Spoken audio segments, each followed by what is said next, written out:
Hey guys, today we're going to be replacing the front shocks on my 1996 Ford Mustang with adjustable shocks. These happen to be by KYB. If you're going to be doing this and your car happens to be lowered like mine is, it's better to opt for the Fox body front struts because they're a little bit shorter, so they won't bottom out as easy. So here's the car. Let's get started. All right, first step should be getting this nut off. A lot of people seem to have a hard time with this because normally it sees down there and you gotta try to use a wrench and a screwdriver and it doesn't end up very well normally. But what I did this time, I lifted the vehicle up to expose the shock. I cut this boot for it, put some pliers on here and used an impact on the top and got it off pretty easily. So hopefully that'll work for you. Some nice channel locks or vice grips should work quite well. So that is step one on both sides. All right, next you're going to want to raise and support the vehicle and remove the wheel. Then we got this nut on the end of this bolt to remove this bracket that holds this piece up that holds the ABS wire. Then after that, you got two bolts on the top and bottom. That have nuts on the end. You can remove those nuts and take the bolts out, and then this will be completely free. Just slide it back and it will come out. All right, it's out now. Here it is next to the new one. You can see the new one's a little bit shorter because it is for the Fox bodies, but that's what you want for a lowered SN95. Let me see, you got the adjustment right there on top. This is, to the best of my knowledge, a factory shock, so the improvement should be great from a factory one to a performance one. So you're going to want to transfer over any of the stops and bushings to the new one,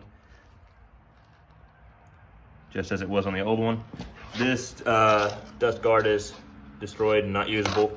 You don't want to run without one of those for long, so I'm actually going to be putting a new one on when I go back in to put the sleeve coilover kit in on these. So do not run without those for very long because it helps keep dust and stuff off of this right here, so it doesn't go in there around the seals. So I'm going to go ahead and swap the bushings and stops over and put it back in. All right, got the wheel back on.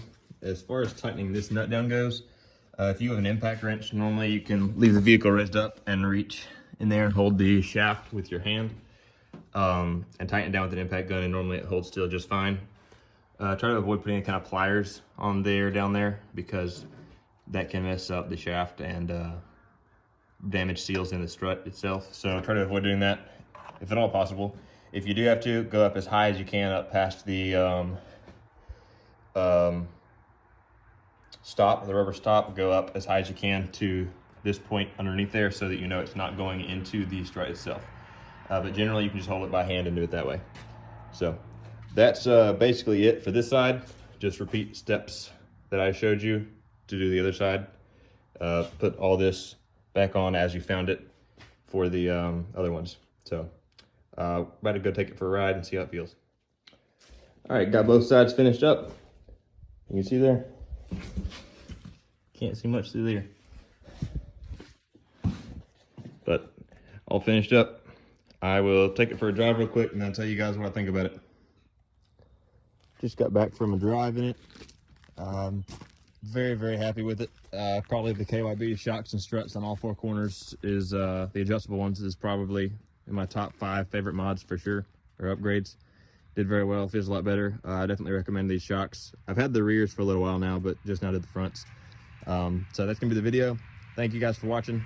And if you liked the video and it helped you out, then like and subscribe.